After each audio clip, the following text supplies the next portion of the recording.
543번 동영상에서는 일부가 비어있는 원판에서 질량 중심 찾기 했습니다. 이제는 일부가 비어있는 원판에서 질량 중심을 수직하게 지나는 축을 회전축으로 선택했을 때 관성 모멘트 회전 관성 구하기 해보도록 하겠습니다. 일부가 비어있는 원판을 앞서 한 것과 같이 원래 원판에 마스질량 갖는 원판이 겹쳐져 있는 것으로 생각을 하고 점 O를 수직하게 지나는 축을 회전축으로 선택했을 때 전체 관성 모멘트부터 구해보겠습니다. 두 개의 원판이 겹쳐져 있는 것으로 생각할 거라고 했습니다. 그래서 일단은 원판 각각이 따로 있는 경우부터 먼저 생각해 보겠습니다. 반지름이 A이고 질량이 M인 원판이 하나만 있을 경우 점 O는 원판의 가운데 바로 질량 중심이죠. 그래서 원판의 질량 중심을 수직하게 지나는 축을 회전축으로 선택했을 때의 관성 모멘트는 2분의 1에 질량을 곱하고 반지름 제곱을 곱하면 되거든요.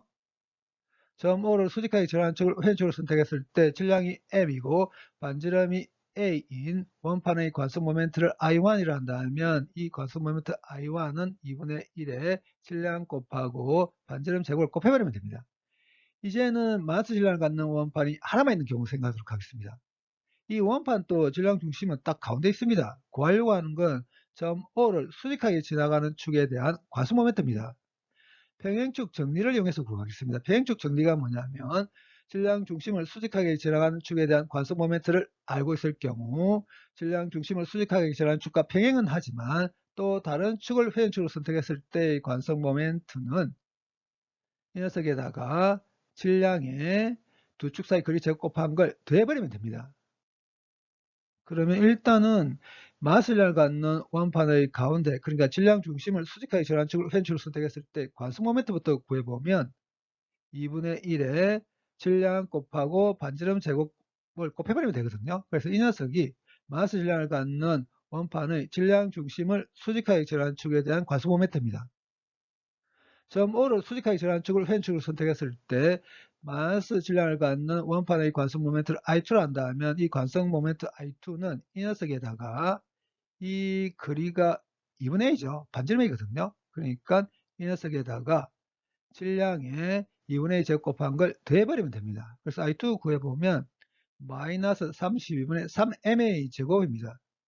두 개의 원판이 이렇게 겹쳐져 있는 것으로 생각할 거라고 했습니다. 그러면 점 O를 수직하게 지나가는 축을 회전축으로 선택했을 때 전체 관성 모멘트를 IO라고 한다면 이 IO는 두 원판 각각의 관성 모멘트를 구해서 더해버리면 되거든요. 그래서 구해보면 32분의 13MA 제곱입니다.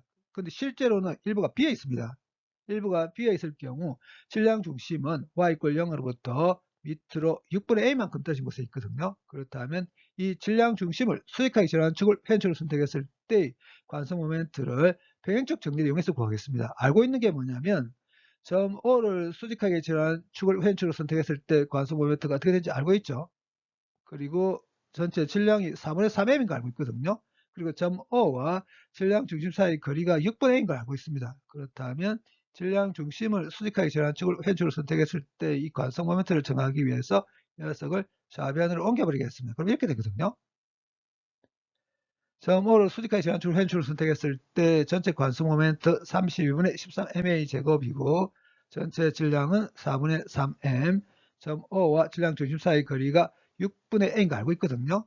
그래서 그림에서 같이 원래 원판에서 반지름이 2분의 a인 원판만큼을 제거했을 때 질량 중심을 수직하게 지나가는 축을 회전축으로 선택했다면 관성 모멘트 32분의 9ma 제곱입니다.